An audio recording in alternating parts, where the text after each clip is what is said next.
Insurance isn't one size fits all. That's why drivers have trusted Progressive's Name Your Price tool for years. Just tell Progressive what you want to pay, and they'll show you coverage options that fit your budget. Visit Progressive.com to find a car insurance rate that works for you. Progressive Casualty Insurance Company and Affiliates. Price and coverage match limited by state law. Why have I asked my electrician I found on Angie.com to bury my pet hamster? I was so moved by how carefully he buried my electrical wires, I knew I could trust him to bury my sweet nibbles after his untimely end. This is very strange. Angie, the one you trust to find the ones you trust. Find pros for all your home projects at Angie.com. Hey guys, it's Jackie Zabrowski, and Page 7 and Wizard and the Bruiser are going back on tour with the Release the Butthole Cut Tour. We're coming to your town. Hold it. Where are we going? Salt Lake City, Denver, Colorado, Las Vegas. We're going to Portland, Oregon, Tacoma, Washington, Oklahoma City, Kansas City, and St. Louis, Missouri. Where can they find tickets, MJ? For tickets, go to lastpodcastnetwork.com. What's that again? Lastpodcastnetwork.com. Hell yeah.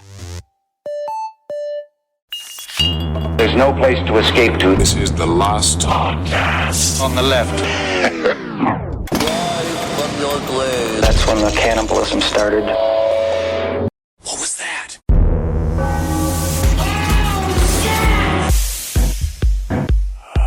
Man, wait a second. Let's set the vibe, right, guys. set the vibe, bro. Oh my God, Brandon! So nice to meet you. So you a Kappa? I'm in Kappa. Yeah. My father works for Halliburton. Oh, that's cool. Yeah, that's how I can afford all this. Yeah, my grandfather died from one of the bombs. That's boring. Yeah. Bye. Okay, bye. Spring break. Welcome to the last podcast on the left, Spring Break edition. Yeah, you know what I'm thinking of doing What? this spring break? German Austin Powers. Ooh, what is that? Yeah. Yeah, baby, yeah. Do I make you randy, baby? Yeah, baby, do I make you randy? I'm going hardcore. Why would you do that? I'm going hardcore senator from Minnesota. Oh, that's good. We're going to have to take a look at your parameters. I don't think you guys understand what spring break is all We're about. looking at your parameters for spring break. What do we do with all these inflatable balls? Spring break is all about hanging out with Eric Neese, doing the grind. Eric Neese. Remember him? Is that from The Grind? MTV. Why didn't you think of Daisy Fuentes instead? Yeah, that's what I think of. We were watching two different shows, my friend.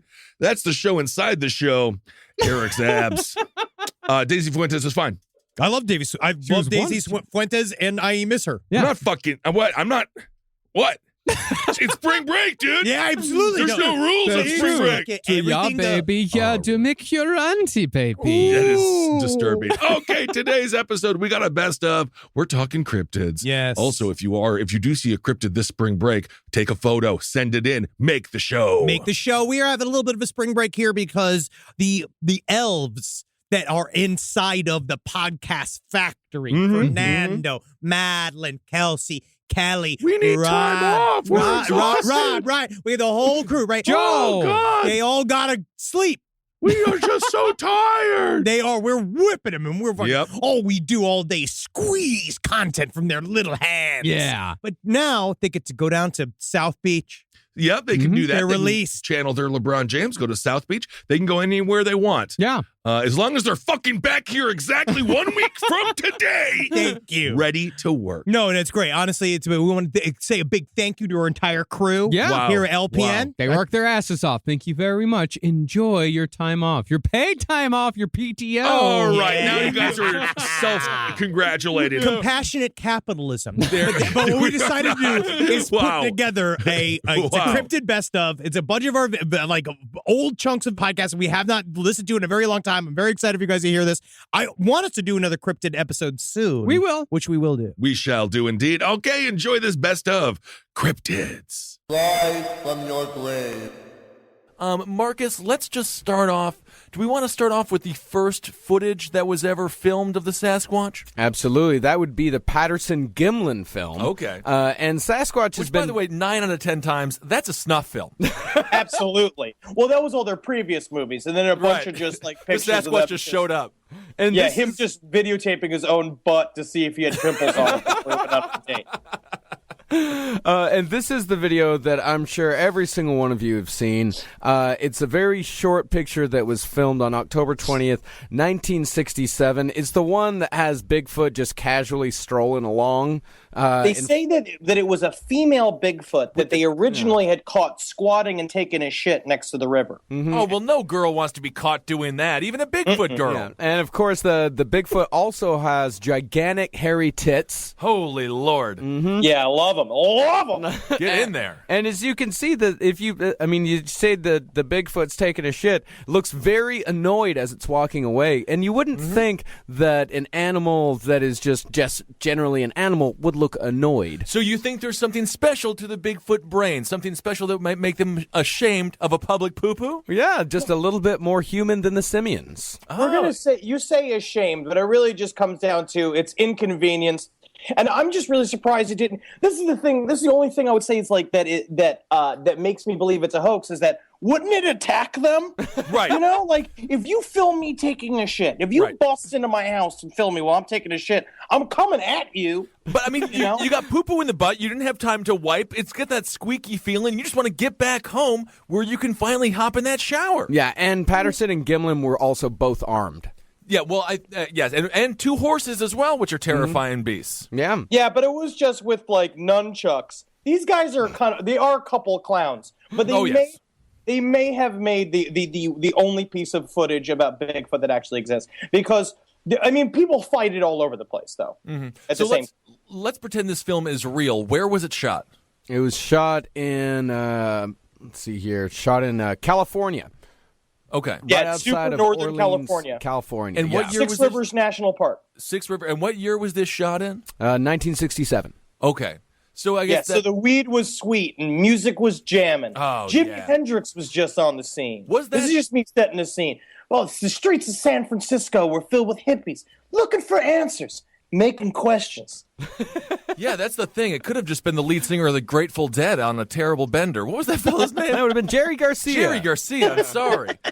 I only know him by his ice cream name, Cherry Garcia. Cherry Garcia, which I think is more important in the end. Think about it. That's made me happy. I have spent more time with Cherry Garcia than Jerry Garcia. Oh, it's very sad. I'm literally sitting in a bucket of Cherry Garcia right now. Yeah, this is an eating town.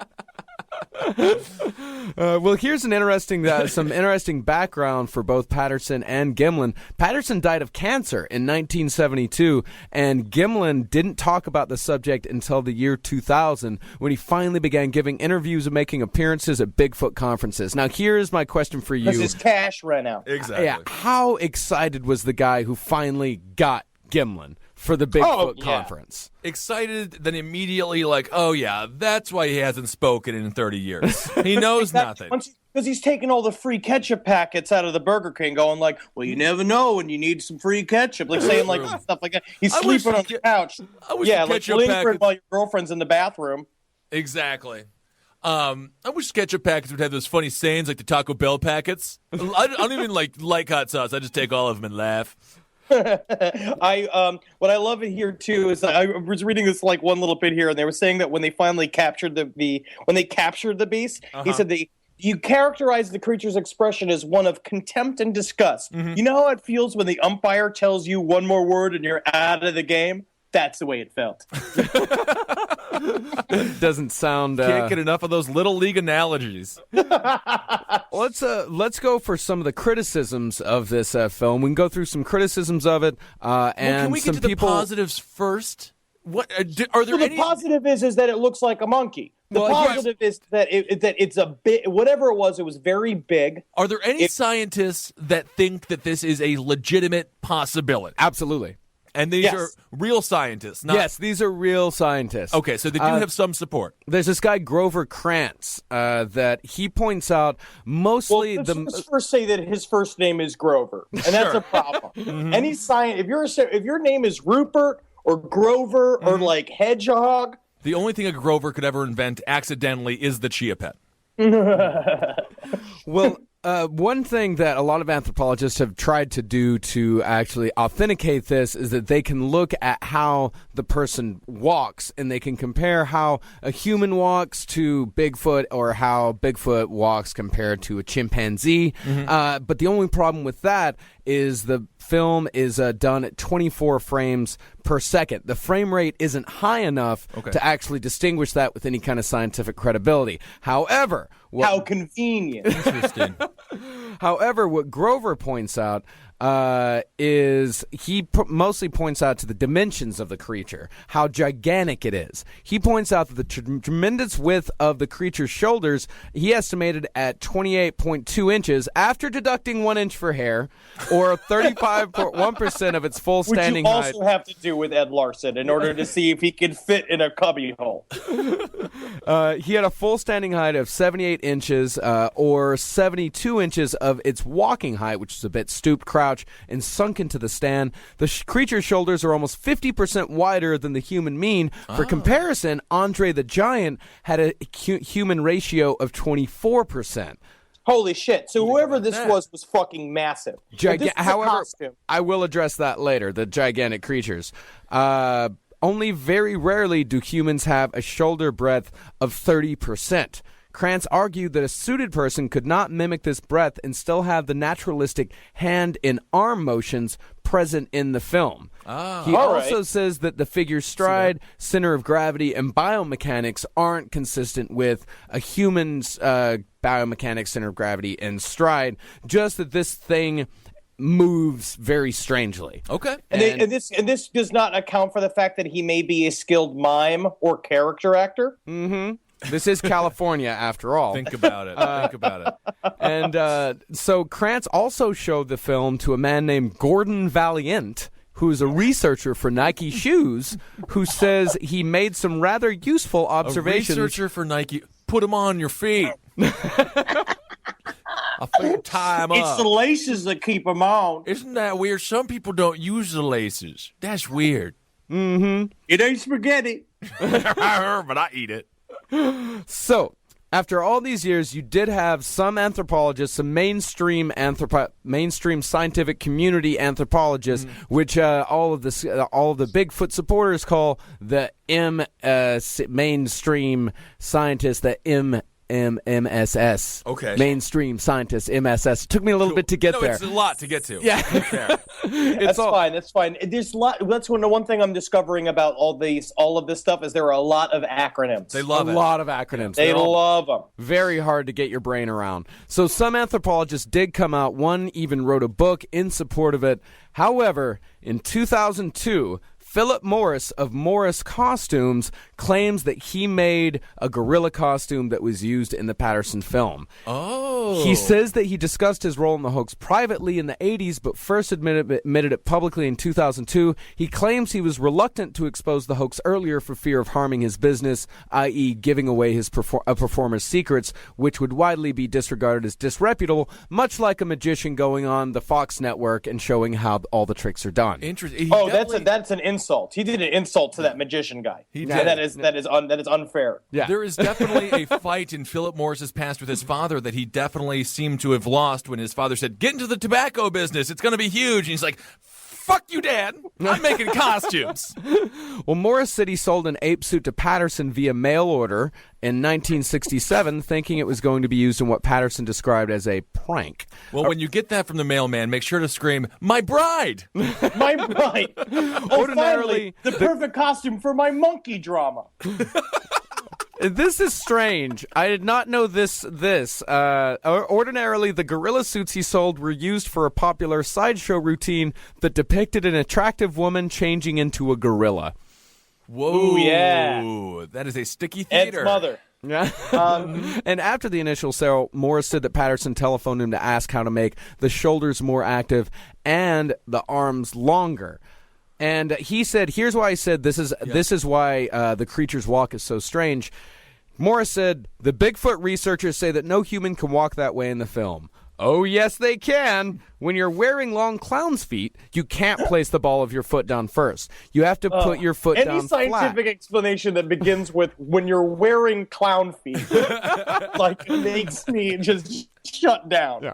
Another Keep thing, going. when you put on the gorilla head, you can only turn your head maybe a quarter of the way. And to look behind you, you've got to turn your head and your shoulders and your hips. Plus, the shoulder pads in the suit are in the way of the jaw. That's why Bigfoot turns and looks the way he does in the film. He has to twist his entire body. He says that also Patterson called him That's asking, also how monkeys are built. That's how gorillas are built, where they can't turn their head individually. They have to move their body. So, however, one more person came out, none other than Bob Hieronymus, the man in the gorilla costume. Really? His last name's Hieronymus? Yeah. It's kind of like, what's the guy who was just like, shut up, Mom, I'm painting hell, the Hieronymus Bosch. Yeah. Hieronymus Bosch. Rise from your grave.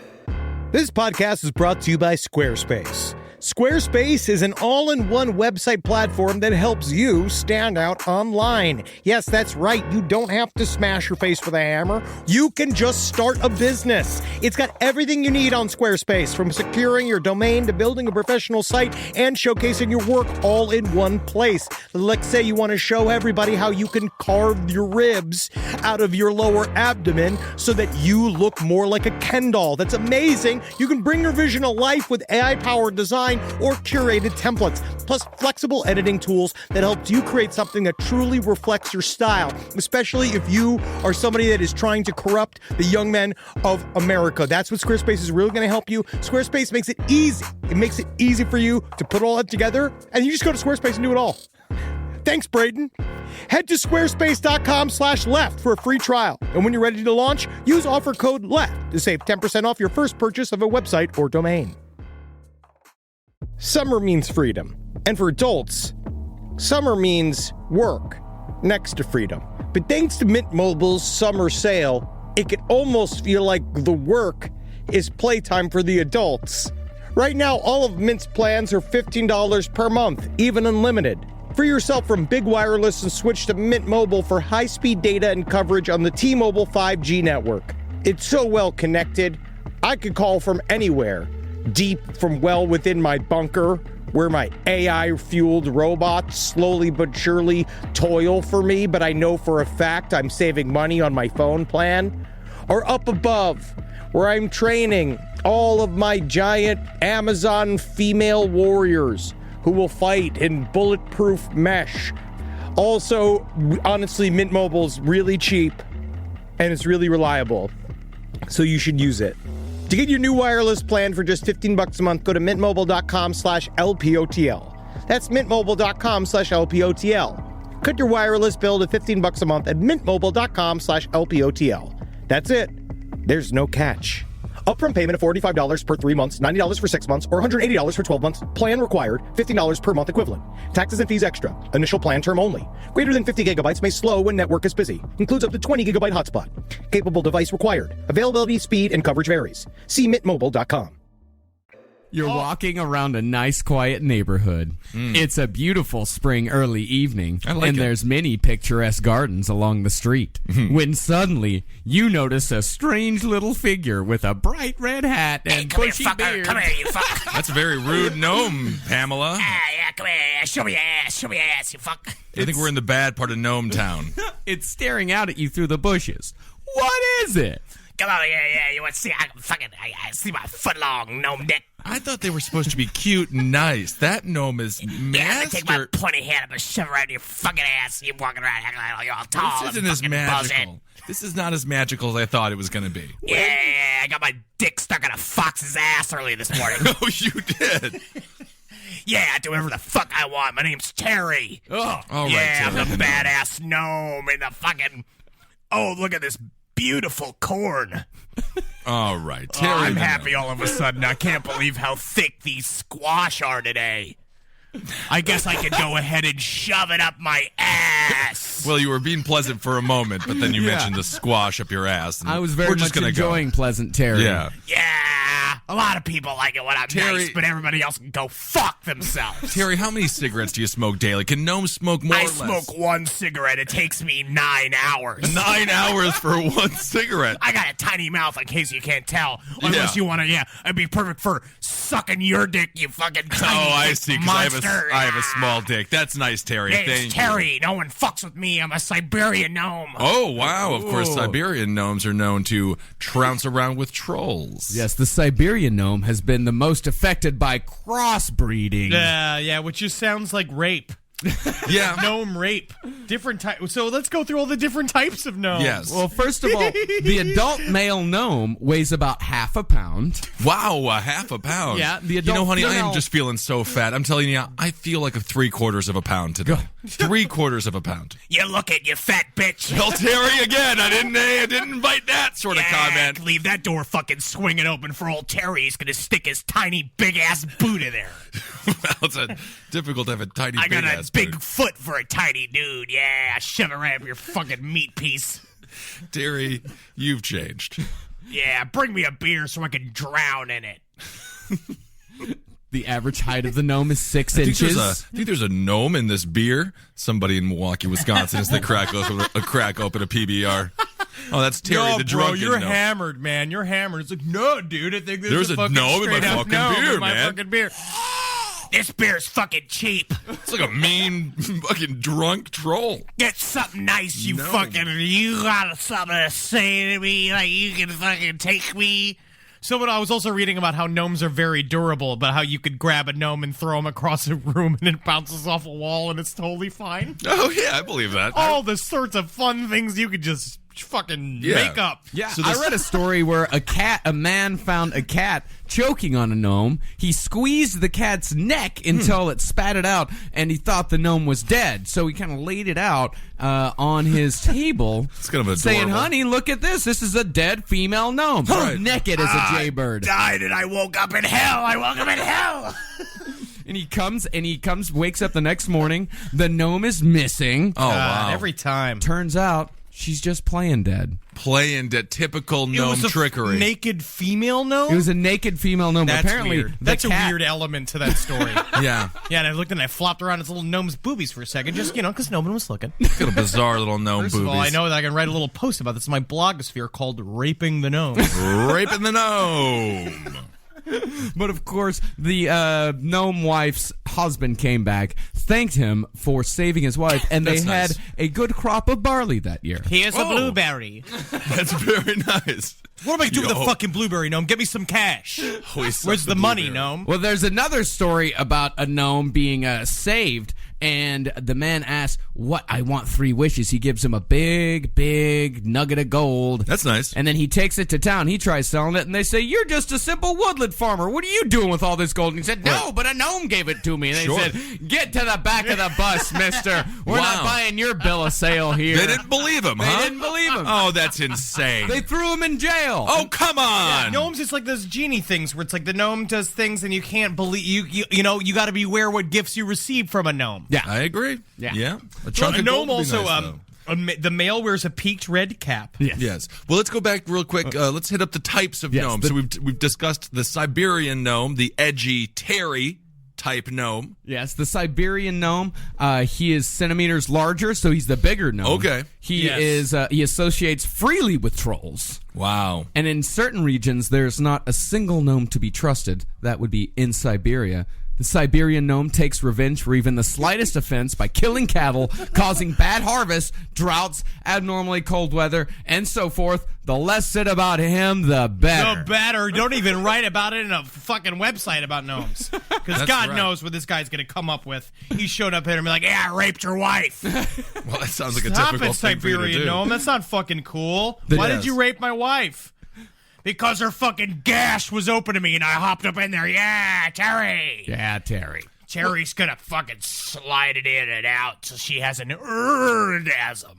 I'm not sure if Terry's going to invoke an orgasm. Yeah, I'll use my whole body. I fucking slam that whole clit thing. like it's a boxing bag. That is disgusting. This is horrible. Yeah, that's enough of Terry for a second.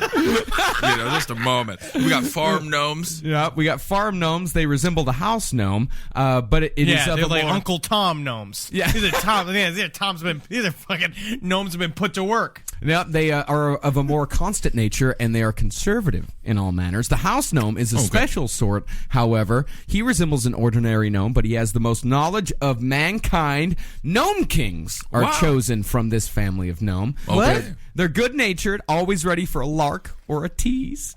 Hey, so we were talking quickly about Iceland, in Iceland, the Herdefik that exists there, they say there's up to 65% of people that live in Iceland, Ragnar, you can tell us if that's true or not, believe that they've at least seen a gnome, never mind been raped by one.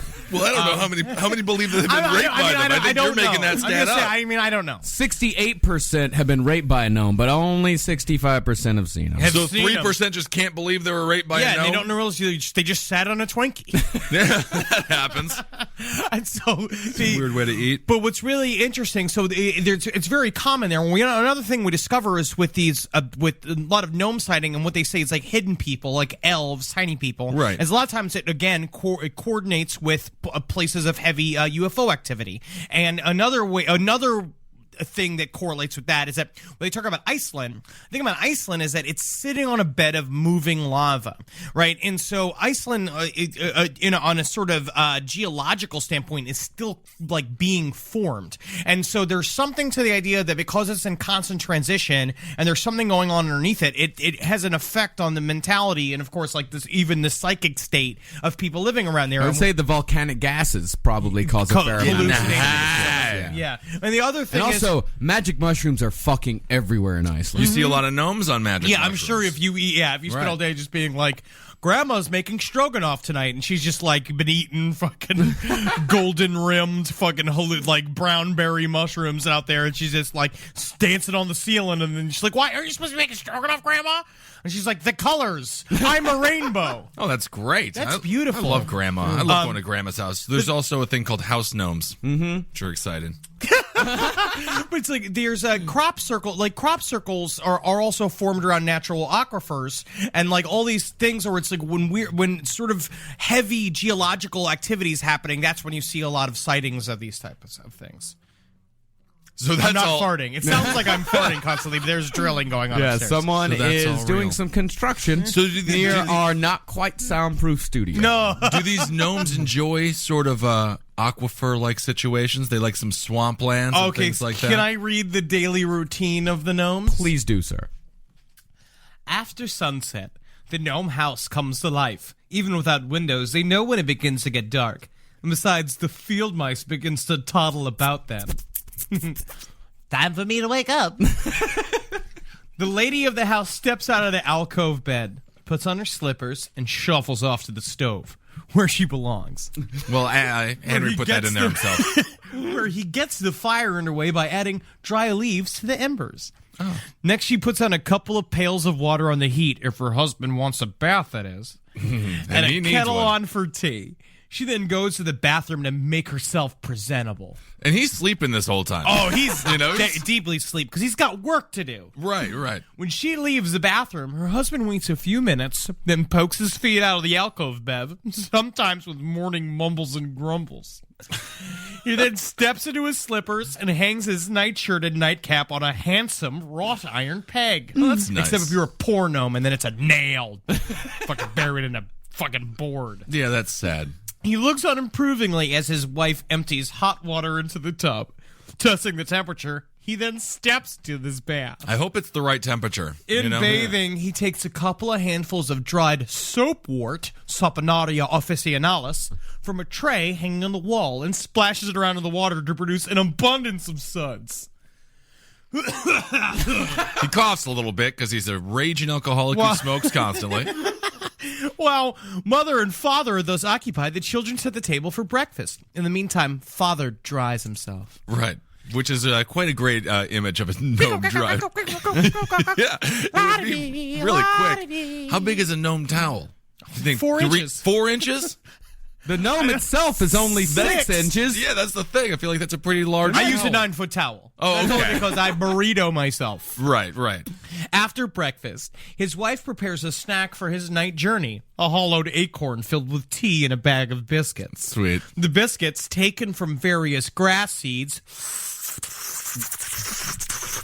Sweet marijuana. are a hearty meal in themselves. He lights his first pipe, waits until his wife has cleared away the breakfast things, and then they discuss the coming nightly activities or problems concerning the children.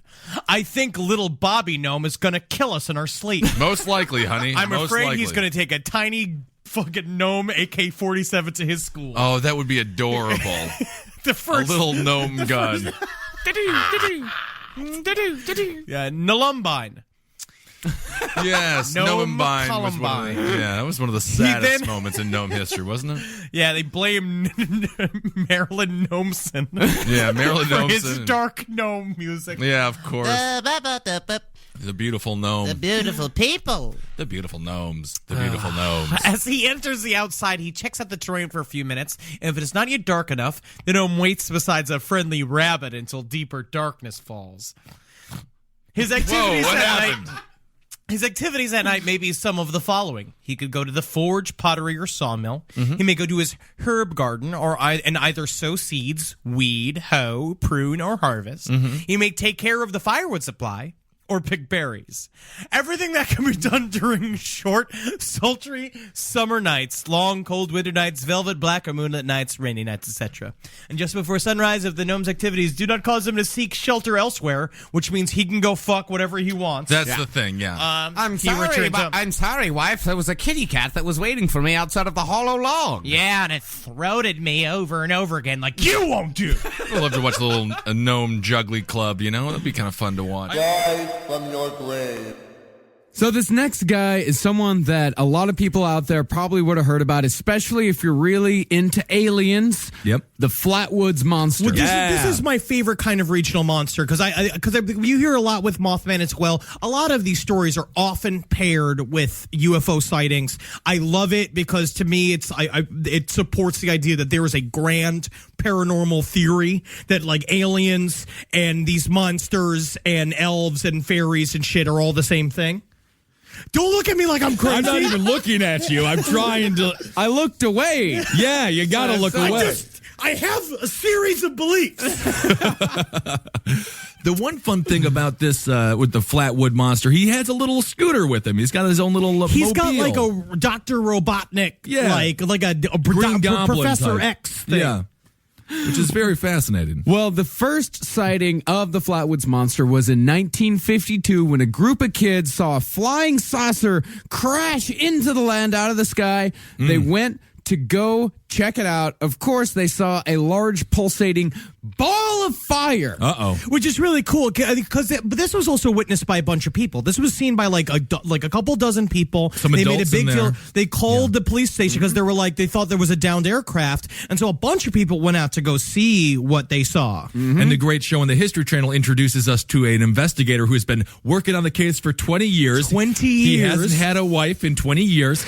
And But he's his got a wife- lot of files on the Flatwoods Monster. He does have a lot of files and a lot of sand. I think he just got a lot of dirt in those canisters. Yeah. He's collecting all the dirt from the scene. Well, of course, these kids, though, they were the first on the scene. It was a group of 3 kids. They detected a pungent mist in the air that Lot of burned their smells with eyes these and throats. monsters. A lot of smells. In fact, we see that a lot with Big Feet as well. Yeah, a he lot smells of like shit. Yeah, skunk Big Feet. That would be the plural. of Bigfoot. Okay. There are many big feet. Yeah, because when you say Bigfoot, Yeah. I think Bigfoot. I mean, I don't know. I don't know about. I've never been to Oregon, but I swear to God, I'm scared. The idea that there's like 9 to 12 Bigfoots up in there. I think Bigfoot's is the proper term. Yeah, not big feet. Well, if any of you have Yeah, an big opinion on whether it's Bigfoot or Big Feet, I guess take the time to email. well, go to the Yeah, last I mean- podcast. Go to the last podcast Facebook page and let us know there.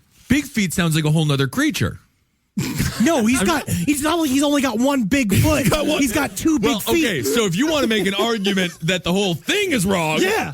then it should just be big that. feet because he's got 2 big feet. And I will add that into my super theory. All right. Well, it's an ongoing debate then. I'm going with Bigfoot. When I release my journals, everyone will see the truth. No, you're gonna be framed for a crime you didn't commit just because they're so psychotic.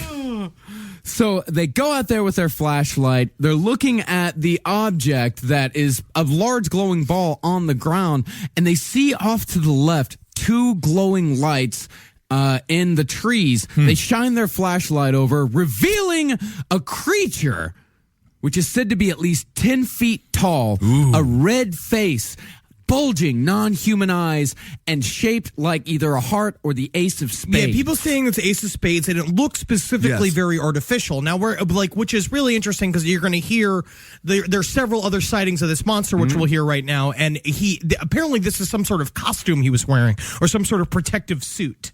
Which would make sense, yeah. Why don't you take some of the other sightings? Well, the other sightings were basically there was a couple driving. It was a 31-year-old woman and her daughter were driving down the highway near the area where it was originally seen about a week later, and they saw another gigantic 9-foot-tall humanoid. They said they were driving, very similar to a UFO story. Blinding light hit the car. They stopped the car. In front of them, through this light and smoke, which began to surround the car, which again they said smelled like mustardy, smelled super sulfurous. This creature and a gigantic looked like what we hear in describing the original sighting of the monster. It's like a gigantic metallic skirt. Yes. And this thing. Yes, and it said the same thing. This creature came forward. It looked lizard in nature, 9 feet tall. Its hands, the same thing that it described in the first monster. Its hands were just like 2 long digits. Yeah, 2 big old fingers there. Short, stubby arms ending in long claw-like fingers which protruded from the front of the body. Yeah, sounds like just somebody after an 18-hour rave. You know? Just body painted for some woods rave. Yeah, but it was floating on this device, and it came up to their car, touched their car, and apparently created a V burn on the hood of their car and then disappeared. And the car stopped, right? They had some car troubles? Yeah. That was the... Yeah, it's a very common UFO scenario. What is the name of the town again? This is Braxton County, West Virginia. Braxton County, West. So I'm just going to go on a limb. 31-year-old mother driving with her 21-year-old daughter. Yeah. 21-year-old daughter. Isn't that interesting? Both of age. This is another comment skill, because you can easily connect this to the Mothman sightings, because Mothman, same exact thing, coal town, giant glowing red eyes, huge 9-foot-tall creature, and there's... But he could fly. He didn't need this vehicle to get around. But there's a connection to the two that I think a lot comes from, like the poisonous gases coming out of the mountains just randomly. Well, that's my favorite thing about it. This guy would just get everybody super messed up on this on these inhalants. Mustard gas. What they said it smelled like. Yeah, because the people who originally saw the Flatwoods monster got incredibly sick. Yeah. And they said even later on in that Monster Quest episode on about the Flatwoods monster, they basically said like everybody who was involved in the original sightings had been dying of cancer. But the thing is, it's a very old sighting, and I have a feeling these people all chain smoked. They were going to get cancer, and there was a lot anyway. of whiskey, and they all died. It seems to be natural causes. But it's all coal mines. I mean, there is a very rational explanation for the Flatwoods monster. They all died of lung and throat cancer. Yeah, asteroid, owl. They keep saying this owl fumes. though. That's the thing that I don't understand. What do you mean? Explain this owl thing. They said that the way they have explained off the Flatwoods monster is that it's this chain of events. It's an owl. Is that they saw an asteroid, there was a fire in the forest, and then they saw a big old owl, and it shined their lights on it in the and they have a thing called expectant perception, I believe is the term, where like they use in cryptozoology, which is this idea that like if you are told that you're going to see shit, and if like, well, it's because the Mothman was also happening, or not like nearish to the same time, and these stories have happened all over the country for forever, and so it's like you're expecting to see something, so maybe you'll take the vision of an owl that you shined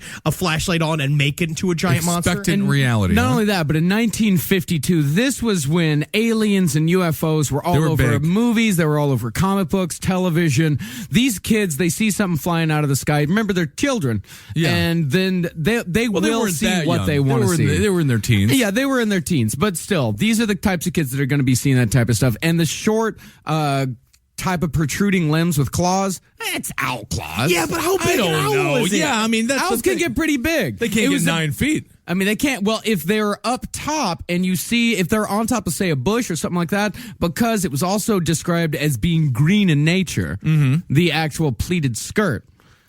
It could be. So an owl sitting on top of a bush. How am I the one that is being portrayed as crazy right now? Interesting. I'm just saying it just sounds crazy that just some owl's going to be around in the forest. I've seen a lot of owls. I've never thought it was the Flatwood Monster. Not even once. Not at all. But you never know. But these stories have been told for years and years and years, and so we could probably hop from that to the Mothman. Of course, the Mothman, which is just that we've. When did Mothman start? 1966. Yeah, 1966. So, and this is again West Virginia. I mapped it. It's about an hour from Flatwoods, and so it's the same area again. A town sitting on, and that's specifically Point Pleasant, right? Point Pleasant was sitting on a coal waste dump. Like underneath the ground, they dumped all this the waste products from the coal mine into the water supply. Yeah, so that's they've good. been getting poisoned for a while. So they were just seeing things. Yeah, maybe. Yeah, but I feel like if you get poisoned for 20 years, you get used to it. Oh, absolutely. So why you build are you up a tolerance. seeing shit now? You know? Yeah. Well, until the cancer comes. Well, and the cancer's going to come for us all anyway. Most likely, yeah. Massive heart attack as well. That's a very good possibility. We don't know, though, going back to Flatwoods real quick, we don't know where the smoke came from, and everyone does seem to think that was a real phenomenon. It just sounds like the smoke is a part of what made you see the thing, is that it's probably some fart from a mountain of poisonous coal gas. It was and a mountain came fart. out, and it made everybody just go like, oh. Yeah, the impact of the asteroid upon the ground could have expelled some sort of gas, because there are asteroids falling on record on that day at that time in that area. Oh, so that's it. Yeah. Unless it came from the asteroid. That's a very, very good possibility. It's an asteroid and a big owl. That's all it is. All right. A lot of smoke, though. I'm going to take a look at the evidence again and decide for myself if it's not the Blackwood fucking monster's real or not. Oh, you mean the children's drawings? Yeah. Well, they're very well done. Very creepy. Yeah, they're creepy as shit. I like the way you describe, how that's just the earth farting, or like a geyser, hey, I see you're taking a big piss. And then like a volcano was like, oh, it just got shits. I'm not a scientist. Right. That's the earth taking a big shit. And then you're like, you're a bad father. The volcano, he must have had some spicy food. Oh, yeah, it looks like a spicy shit to me. Oh. So instead of us really getting into the Mothman. Because we covered the Mothman before, everybody knows it. And so real brief, a bunch of Mothman sightings happened, and then a bridge collapsed outside of this Point Pleasant, West Virginia, and they believed it became this harbinger of bad news. Well, in reality, the bridge collapsed because of bad government. I mean, it's West Virginia. The infrastructure in this country is not doing well. No. Not nailing it, no. Rise from your grave. The first few weeks back at school set the tone for the rest of the year. iExcel helps kids build confidence and get up to speed fast. iExcel is an award-winning learning platform that helps kids truly understand what they're learning, whether they're building math confidence, strengthening reading and writing skills, or reviewing science concepts. We know our little Carmelita is doing extremely well in chemistry, to the point where we're almost concerned. Her experiments are taking her to the edge of knowledge and bringing her to questions of not whether she can do what she wants to do, but whether she should. And Wendy's learning a lot about the Civil War. And from pre-K through 12th grade, iExcel offers personalized interactive learning that adapts to each child's level and pace. Like it balances Wendy's love of chicken with her love of the Civil War. But it's still wonderful what iExcel helps her to get leaps and bounds beyond the other children at school. iExcel is used in 96 of the top 100 school districts in the United States. 96 of the top 100! Studies show kids who use iExcel score higher on tests, and also higher on whether or not they're going to get any snackies after their main dinner. Make an impact on your child's learning. Get iExcel now. And Last Podcast on the Left listeners can get exclusive 20% off iExcel membership when they sign up today at iexcel.com/left. Visit iexcel.com/left to get the most effective learning program out there at the best price. Most of us picked a bank at 16 and never looked back. Sound familiar? That's where Chime comes in. They're not like traditional old banks who charge fees and gatekeep perks and rewards. Chime offers the most rewarding, fee-free banking, all with no overdraft fees, no monthly fees, no minimum balance fees. You get 5% cash back on Chime Card in a category of choice, like gas or groceries, all while building credit through regular, everyday spending with no credit check. And you can also grow your money faster with a savings rate that's 9 times the national average. Join the millions who are already banking fee-free with America's #1 choice for banking. Head to chime.com/left. That is chime.com/left. Sign up now. It only takes a few minutes. Chime is a fintech, not a bank. Banking services and Chime Card provided by Chime's bank partners. Qualifying direct deposits required. Terms and limits apply. Go to chime.com/disclosures for details. Now, while many skeptics say that the Chupacabra phenomenon could not possibly be real, as the creature only started showing up in Puerto Rico in the mid-90s, but that isn't necessarily true. No es necesario verdad. Good job, Henry. Now, while the term Chupacabra only showed up around 1995, weird shit had been happening in Puerto Rico for decades before that, and specifically weird vampire shit in addition to UFOs, secret government tests, and a Bigfoot or two. Yeah! Bigfoot, love them. Man, I would love to be on a Bigfoot hunt in Puerto Rico. And you get to go and they got the plantains and nothing but sweet, delicious pork and the beaches and Bigfoot. Oh, and El Yunque Rainforest, which is where Bigfoot has been seen many a time. El Yunque Rainforest is the most beautiful place I've ever been to on the entire earth. It's fantastic. And with any luck, there'll be a Gary Busey-like billionaire aboard who just finds himself a poor, impoverished person from New York City, covers him in a Bigfoot outfit, throws him into the woods, and you get to hunt him like you're like a real person. Like a real person. You're a hunter. You're 4 big feet. Also, Bigfoot. This is the thing, though. Bigfoot out in the jungle, kind of steamy there, kind of humid. Think it would shave itself.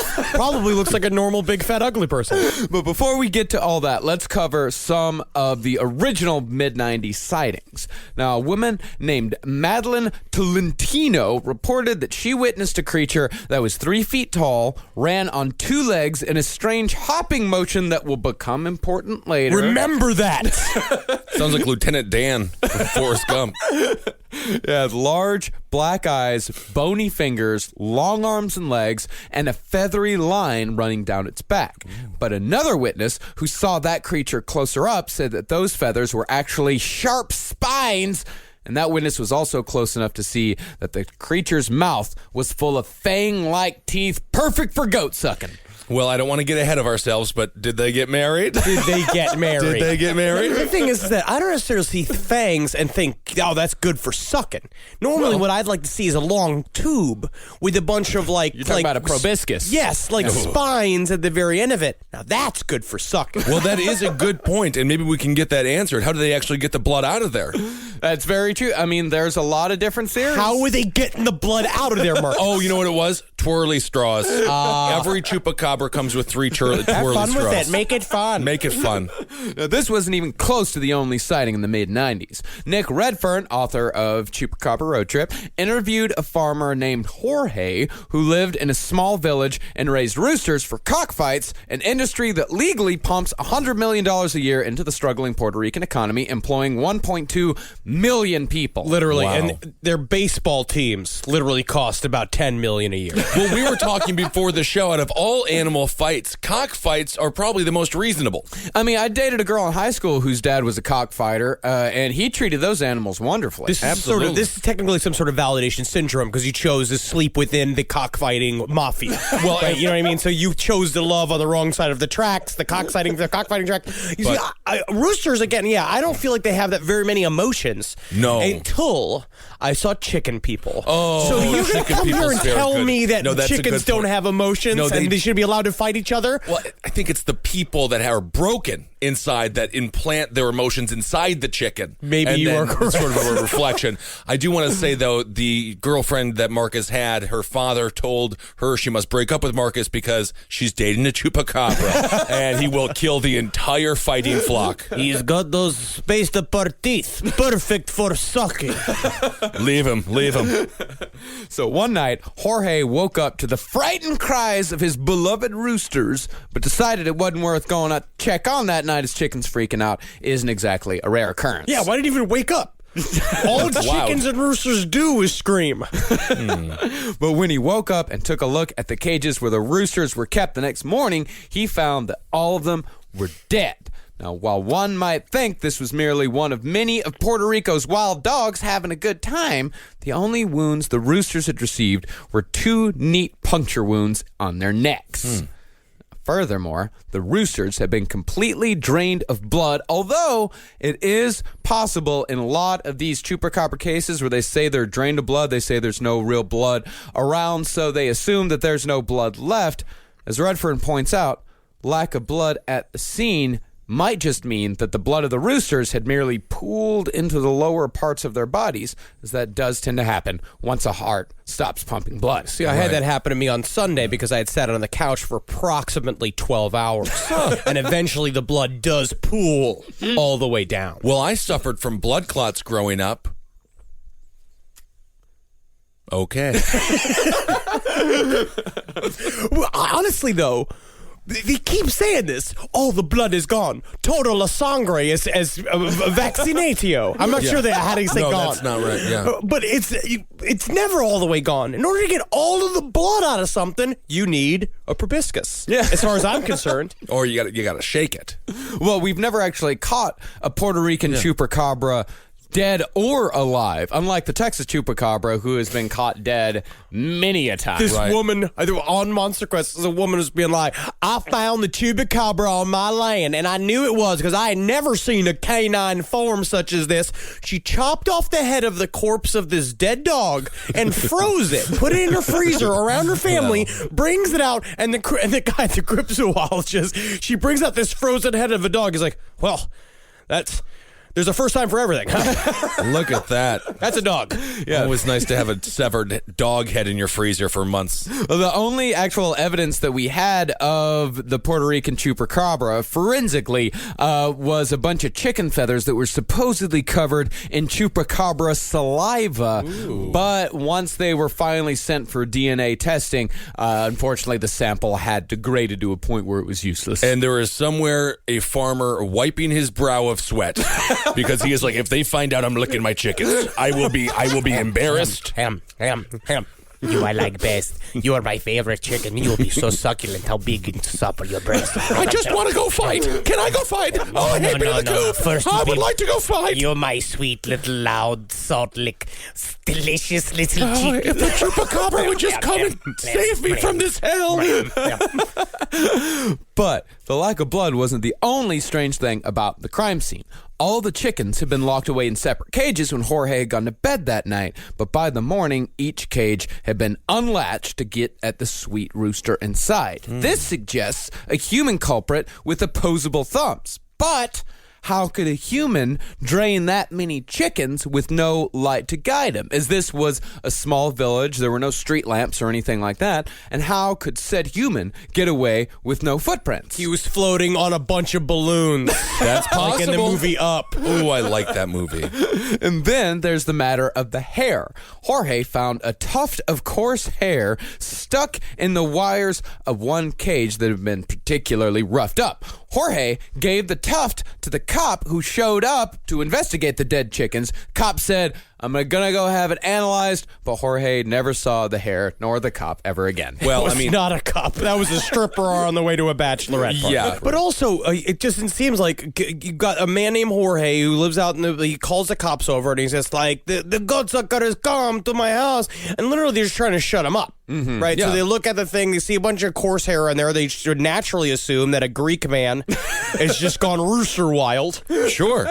Can you eat the chickens? After the Chupacabra has killed them? No. I mean, I think you can. A Chupacabra chicken sounds exceptional and rare and probably a very high price for a plate of Chupacabra chicken. I guess, honestly, the jury is out on that for me personally, only because... You eat brains? I know, but they're raised kidneys. for that. They literally they have their legs have atrophied and they be put in a tiny cage so they can do nothing but think, so their brains get big and juicy.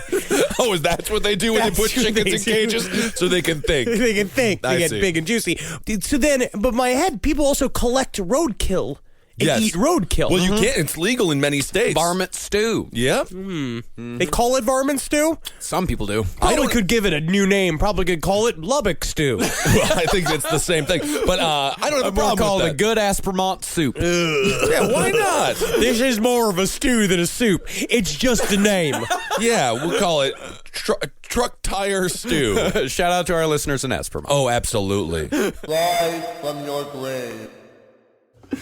So by late January of 1909, the southern part of New Jersey, as well as parts of Pennsylvania and New York, were in a full-blown panic that would last a full 7 days, known at the time as Phenomenal Week. Oh. In that week alone, people made well over 100 reports that they'd seen something resembling the Jersey Devil.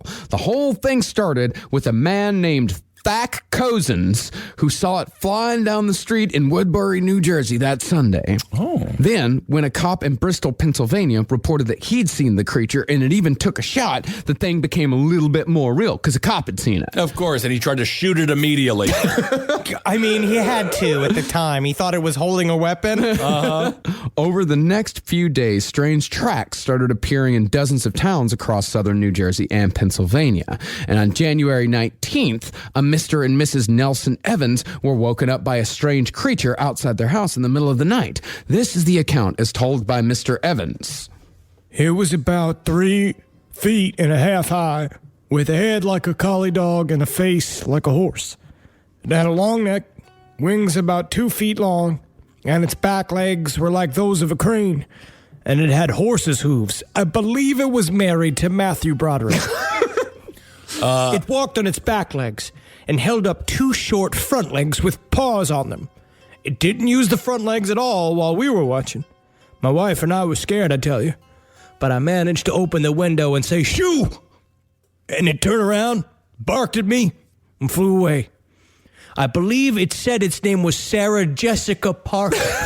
That is a classic bit. Classic bit. Sarah Jessica Parker. Wow. Classic. Relevant and classic. That's the thing. Another woman chased the devil down with the broom as it was trying to eat her dog, and that encounter was followed by the entirety of the Black Hawk Social Club seeing the devil whiz past their windows during a meeting. Wow. Man, that Black Hawk Social Club must have been a pile of bitches. And you know when they came into to whatever quilt social that they went to afterwards, being like, "We all saw the Jersey Devil last night," and they're all like, "Oh yeah, we did too. It sounds like someone's ghost is talking." Slammed him again. Nice. Social clubs, were they women or men? I thought men were mostly in the social club. Yeah, men were. Yeah, that was a social club. Yeah, the Black Hawk Social Club. That was a bunch of dudes hanging out. I thought it was like a cool group of goth chicks, and I was happy with the idea of it. No, it's a bunch of dudes from Trenton, New Jersey. But I think everyone was kind of goth back then. Yeah, weren't they? Somewhat. It was more. Everybody looked like John C. Reilly back then. Yeah. Everyone, the men and the women. Yeah. But it wasn't until a city councilman in Trenton claimed he'd seen the devil, which made the whole damn thing official, that the Jersey Devil panic really got out of hand. You can always trust public officials in Trenton. Always. So by Friday, schools were closed and factories were shut down because the men refused to leave their families to go to work. This is after just 5 days. Wow. And other men formed posses and searched for the devil throughout the night. Oh, this is so fun. Yes. It's awesome. Even a local fire department got in on the game when they freaked out and sprayed what they assumed to be the Jersey Devil with a fire hose until whatever it was ran away screaming. Probably just the town drunk.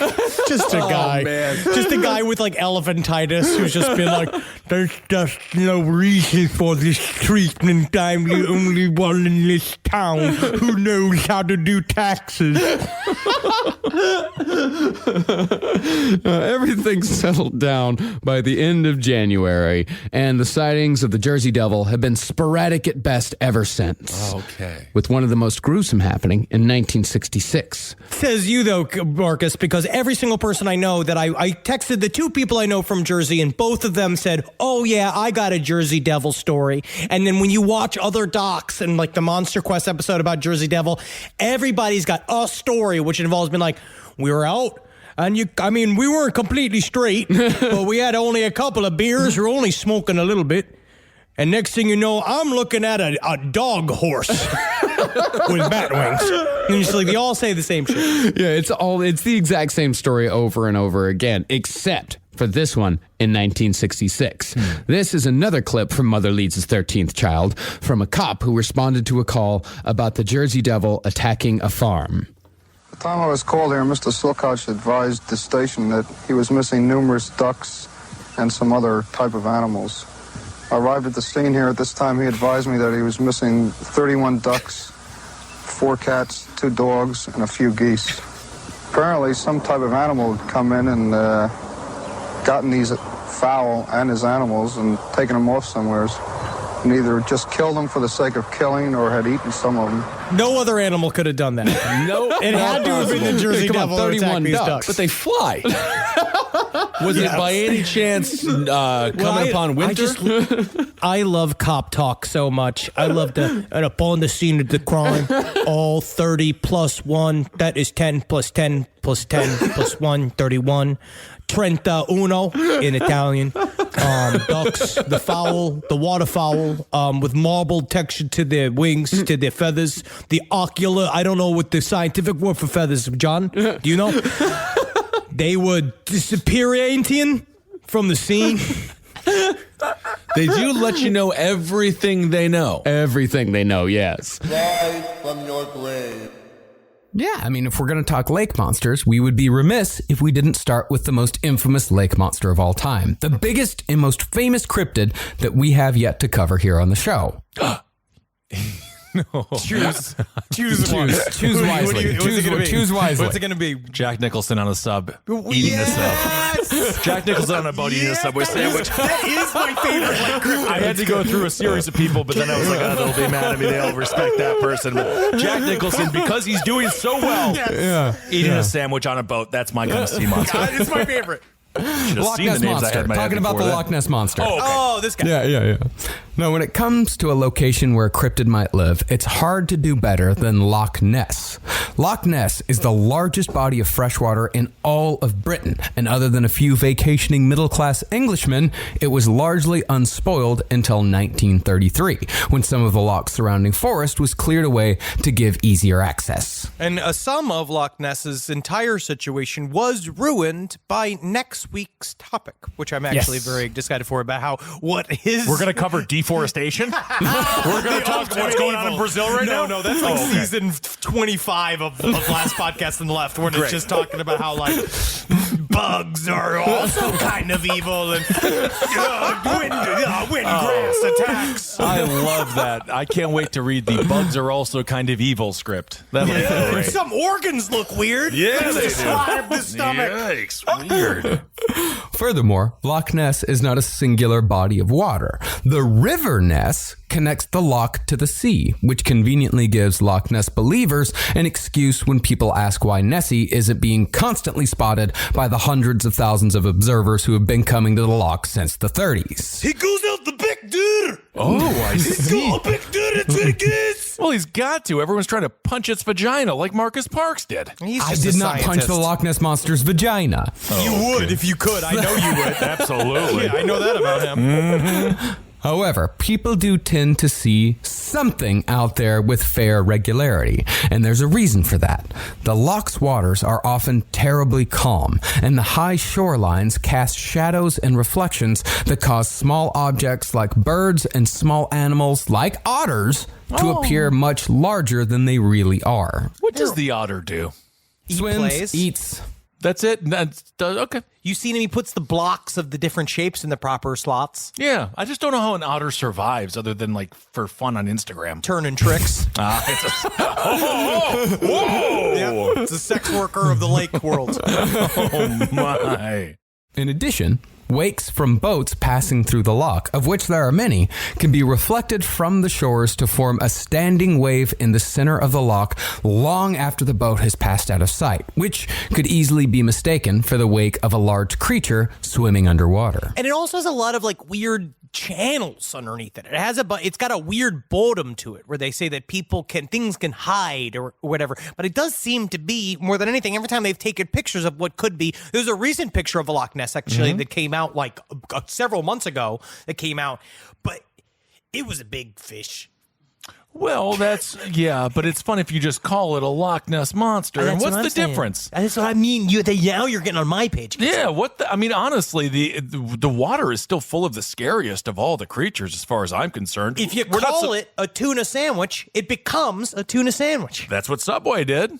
Now, Scotland is full of lochs, just like Loch Ness. Some so deep that the Eiffel Tower could be dropped to the depths and the tip wouldn't even break the surface. Whoa, Carmen Sandiego.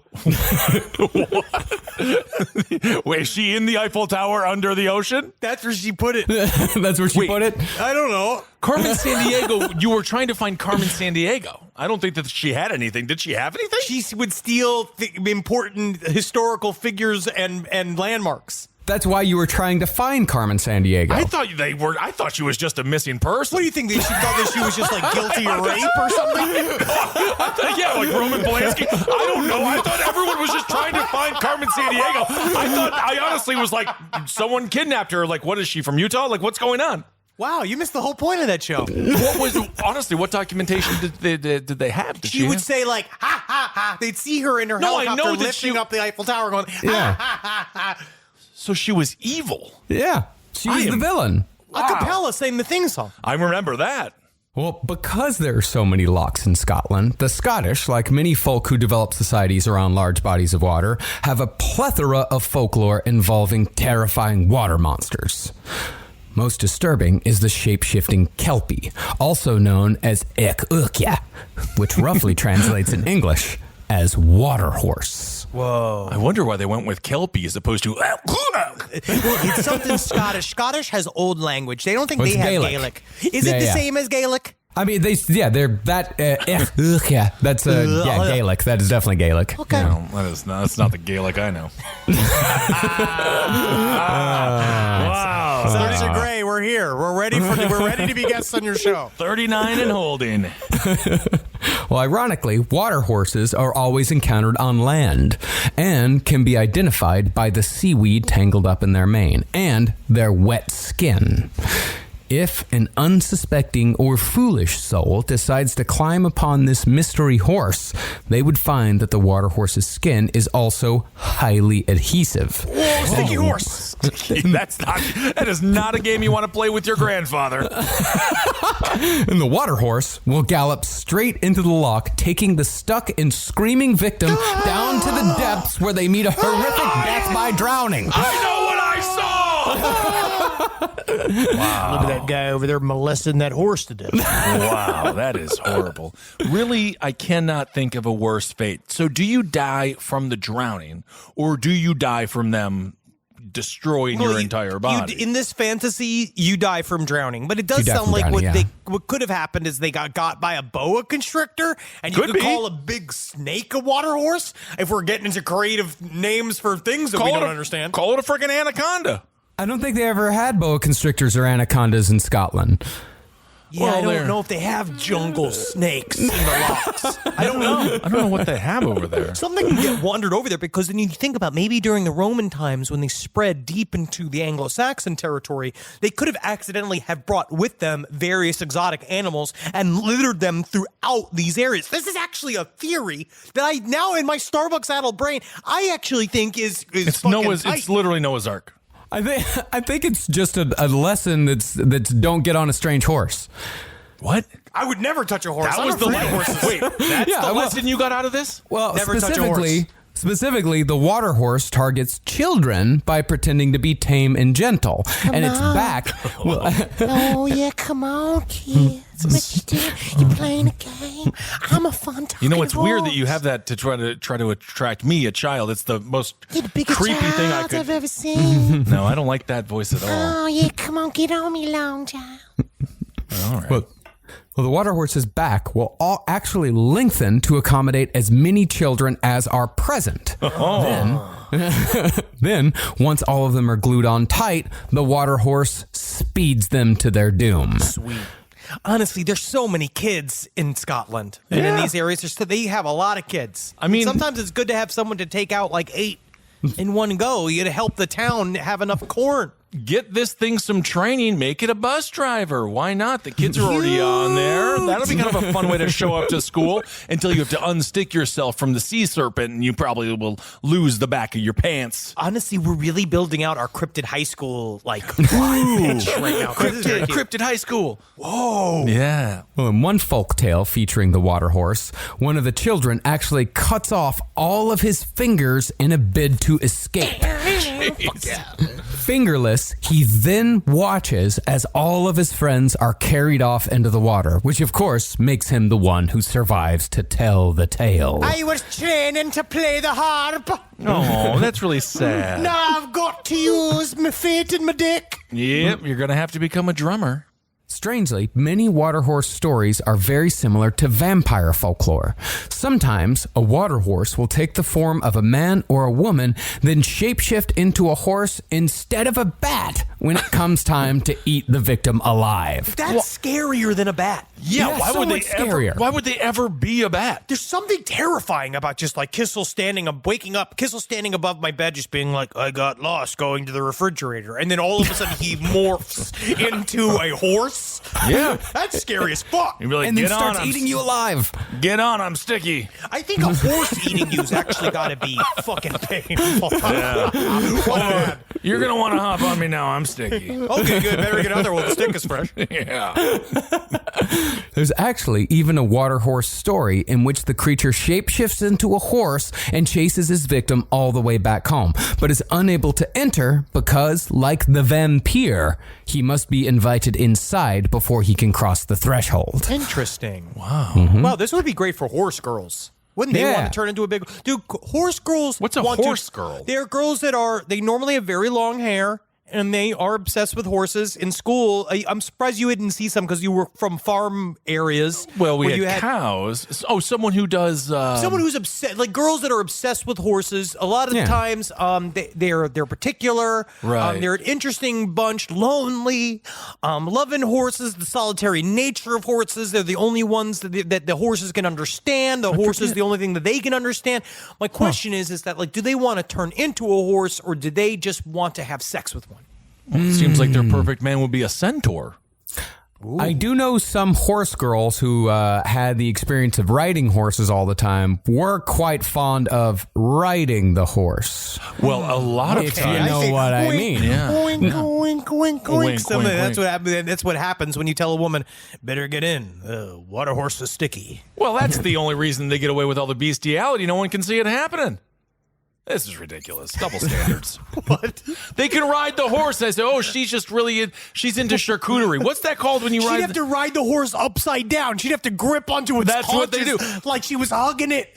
What's that thing? What do you call that when you play with the horses all the time? It's not charcuterie. That's a meat and cheese board. Charcuterie. I am just. No, that's a meat and cheese board. What is it called? I don't think there's a word. I don't think there's a word. No, there is a word. With horses all the time. Mitt Romney's wife does it. Oh, you're talking about dressage. Dressage. You're talking about dressage. Dressage. That's fancy horse walking. That's not what I fancy said. horse walking. That's it. Those horses might be sticky. We don't know. Well, you said, what's the word for when you play with horses all the time? That's what it is. I gotta stop. They get paid a lot of money to do that. The horses get paid to be In March, stroked by those people. Guys, just so you know, in March, we'll have been doing Last Podcast and Left for 10 years. Oh my God. And I think that's the dumbest you've sounded. No, I don't think so. I don't think so. Kevin loved horses. He had Horse Illustrated. Oh, don't make me sad. Yeah. Well, concerning their ubiquity, stories about water horses were told in Scandinavia, Siberian Russia, Italy, and Eastern Europe. And one explorer of the Americas in 1535 heard natives tell a story of a fish shaped like a horse that wandered land by night searching for victims. Can I ask something? If it's a fish that's shaped like a horse, can we just go ahead and call it a fucking horse? Yeah, because it's on land. It's a horse. What does it have, a fish head? When it's in the water, it's a fish. And when on land, it's a horse. That's pretty But cool. how do you I think it's refer two to things. it? A fashorsh. Ooh, a shorsh. That's scary, and you have to, even if you're sober, you're like, I saw the shorsh. You'll be like, he's hammered. All right, He's okay. hammered. No, the shorsh is way to the west. I know. The shorsh is short going to the west. Rise from your grave. Is there anything better than a summer evening outdoors? Enjoy your space to the fullest with new greenery from Fast Growing Trees. I love a big, thick bush.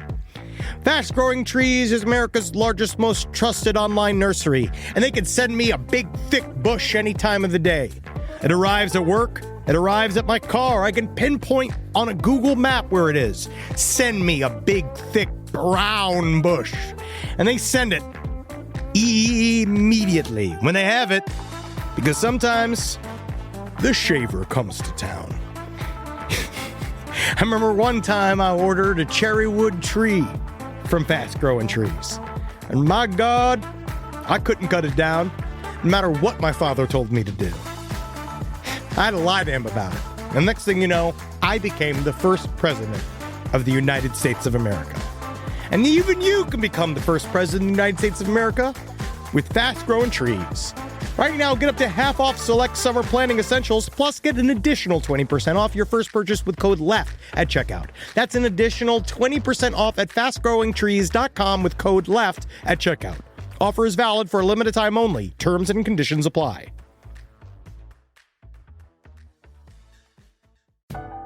This is a paid ad by BetterHelp. It's so important to remember with the busyness of the holidays, every holiday, Arbor Day, that day about the planet, President's Day. There's so many things to adapt to in this life, and it doesn't follow a perfect plan. God, ruins the whole weekend.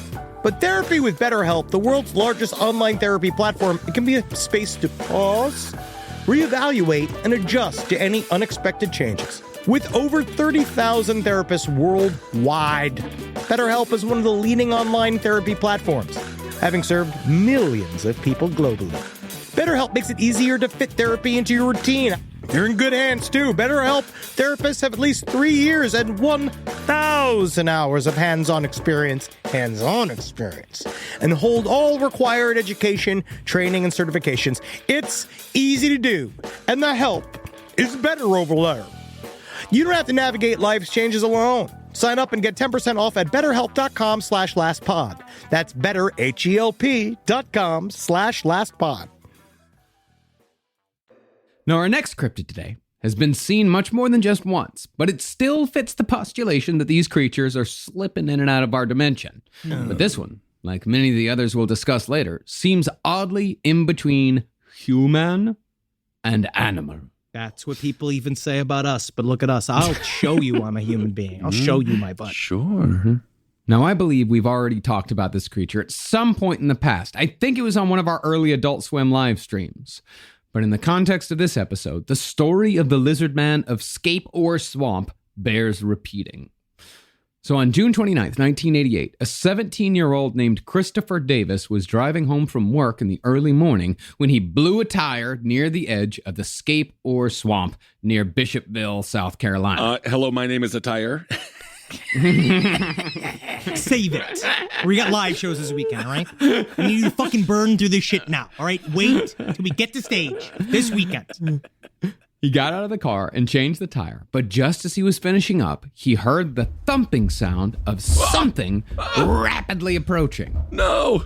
Christopher turned, and out of the darkness came a 7-foot-tall, scaly green, bipedal lizard with 3 black-clawed fingers and glowing red eyes. Hey, tell me, have you played Red Dead Redemption 2? I love Red Dead Redemption 2. Also, I'm just going to point this out.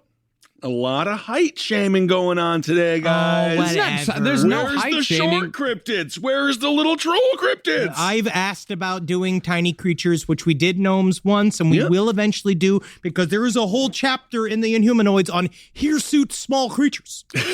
So we can actually do quite a bit.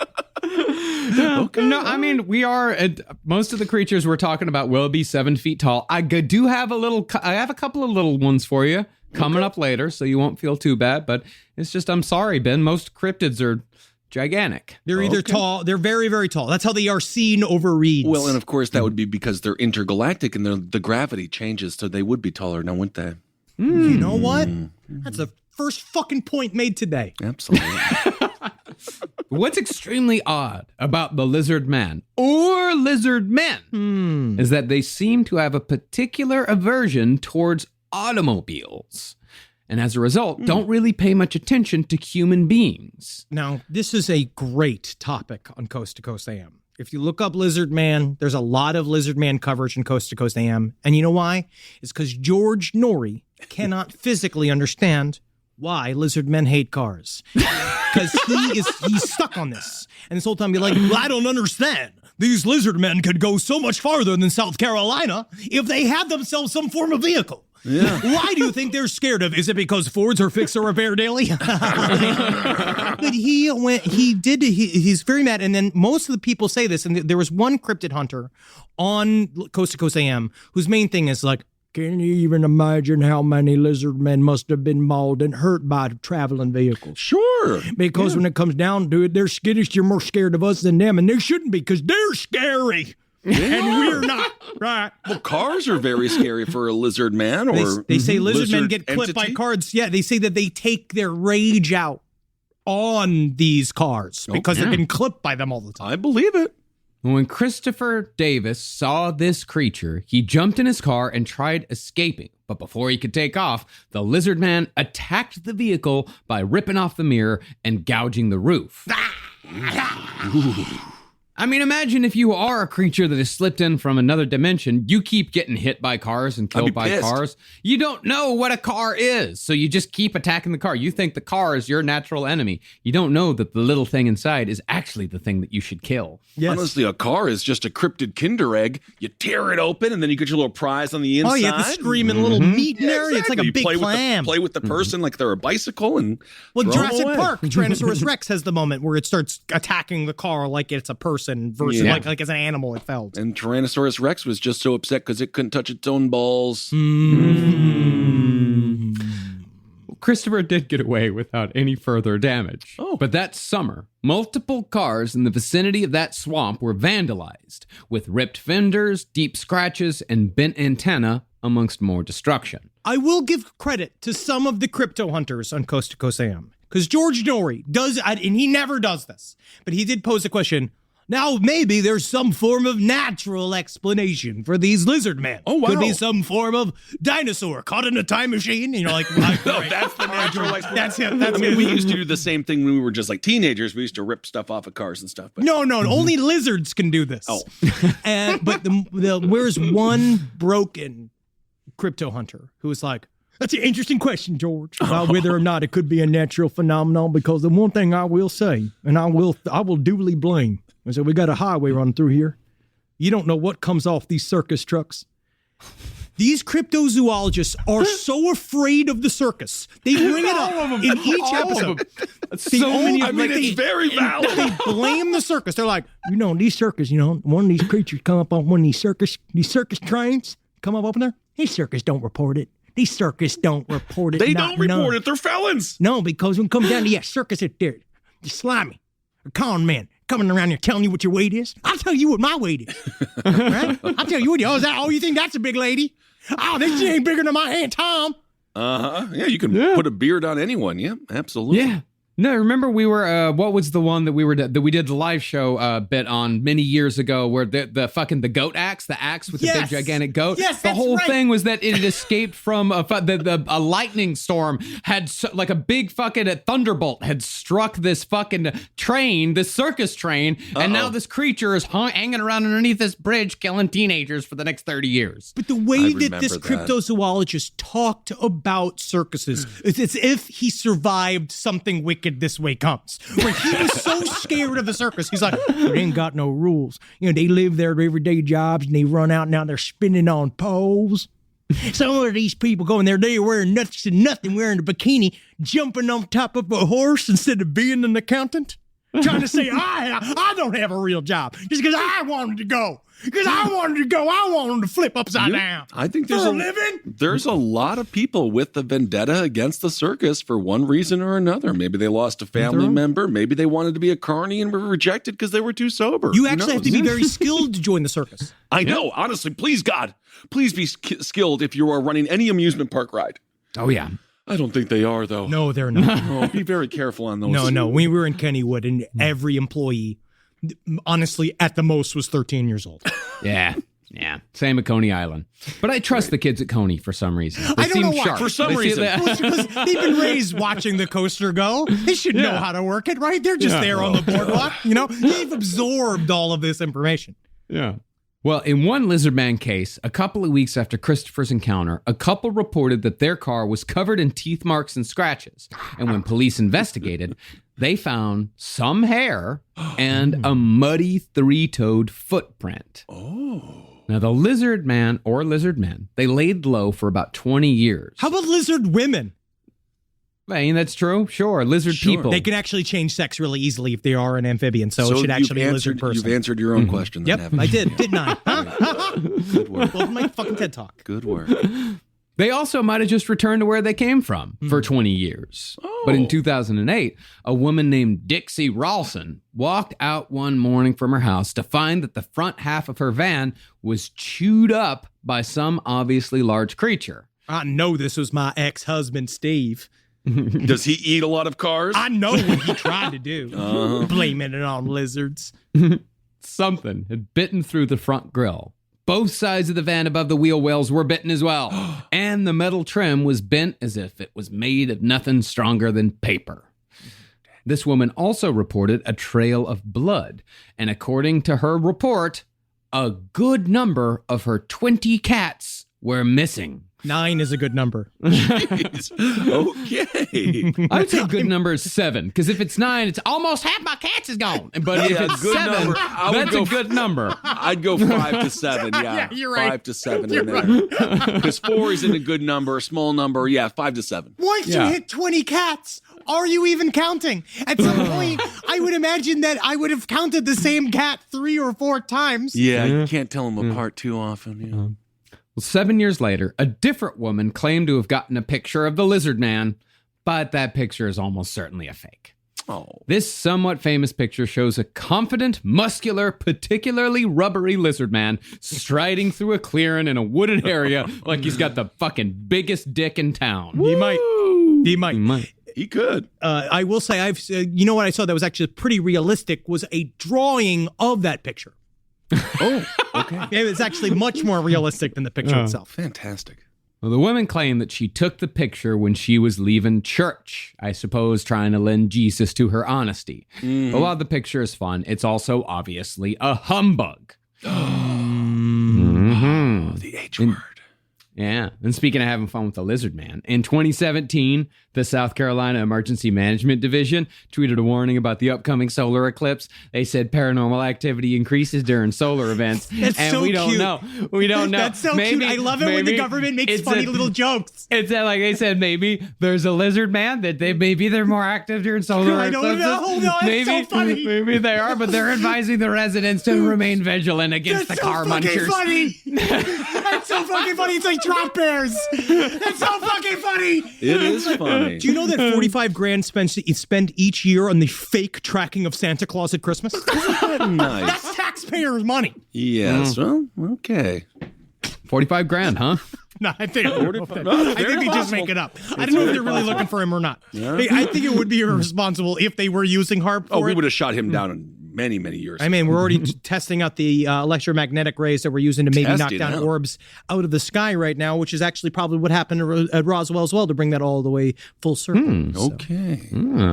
One interesting thing about the lizard man, which is why I think she took the picture of it outside of church, or says she did, or connected it to church, is that there are a lot of people in the area that view lizard man and things like lizards as a walking lizard, an upright lizard, or whatever, however they want to call it, as an example that Satan still walks the earth. And that is an serpent. example of them using, that's an example that Satan is still strong enough to physically manifest onto planet Earth. And that actually the whole lizard man thing has this strange biblical side to it, where they talk about it as if it's a harbinger of bad things to come, or that literally lizard man might eat your pussy and turn you into a Satanist, which he might. Right? I mean, I don't know what he'll do. Wait, so what does God have to do with him attacking cars and Satan? Satan hates cars? Does Satan not like cars? Yeah. Holy fucking shit, Satan doesn't like cars. Yeah, you're going to have to get rid of your car then, buddy. I think he doesn't like speed.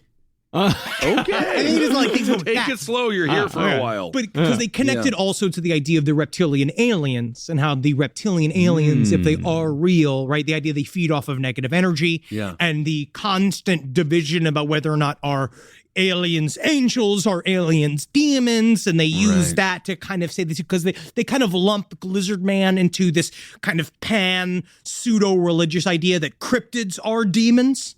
I mean, the nice thing is you can make it all up. You can make up anything. You can just say anything you want. Yes. So that's great. Yeah, it is fun. Isn't that nice? Yep. Yeah.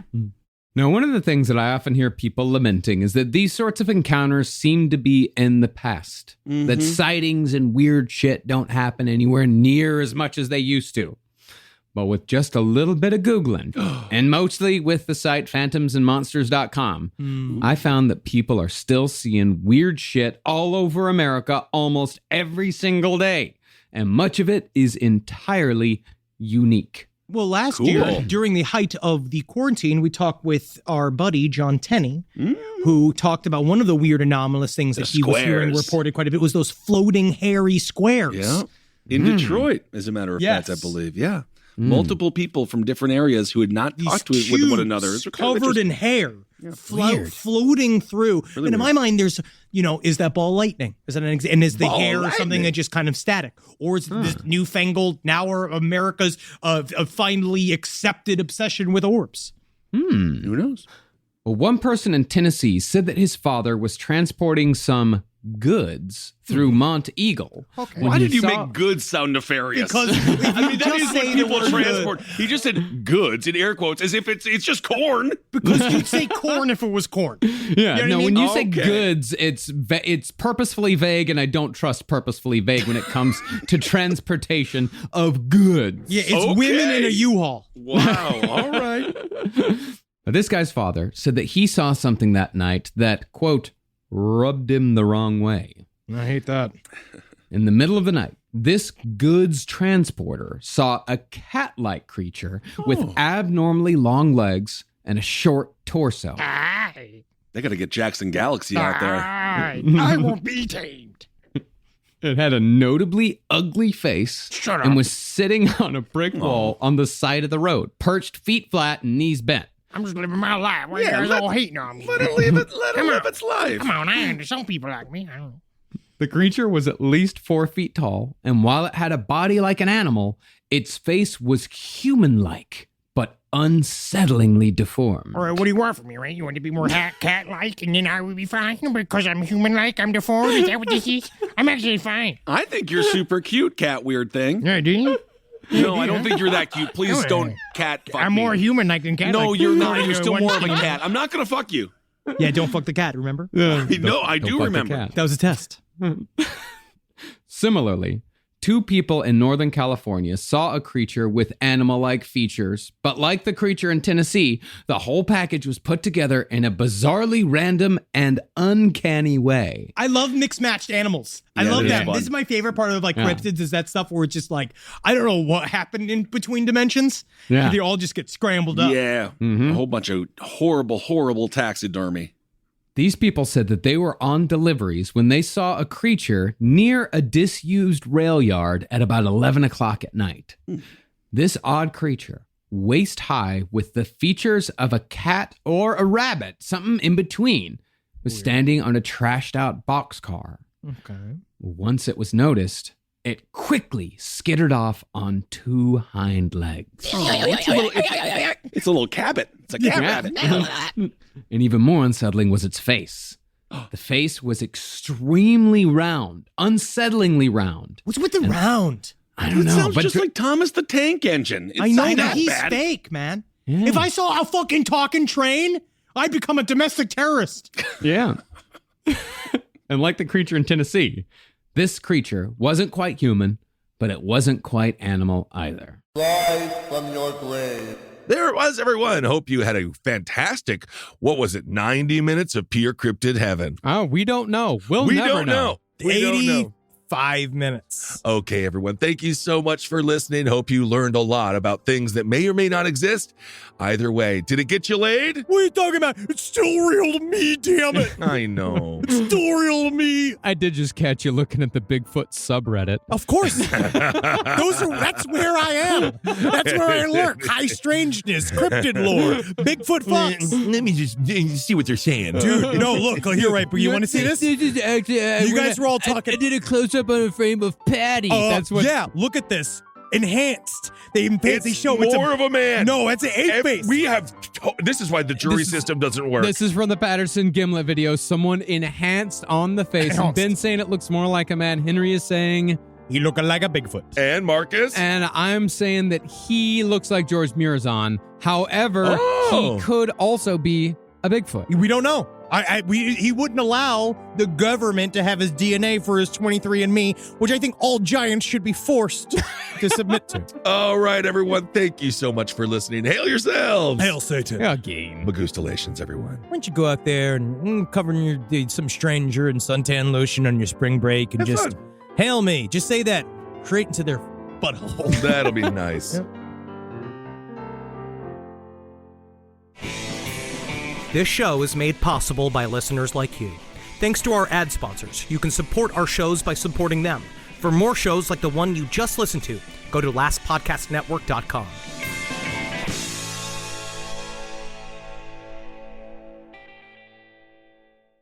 Nature can hide dark secrets. It's my job to unearth them.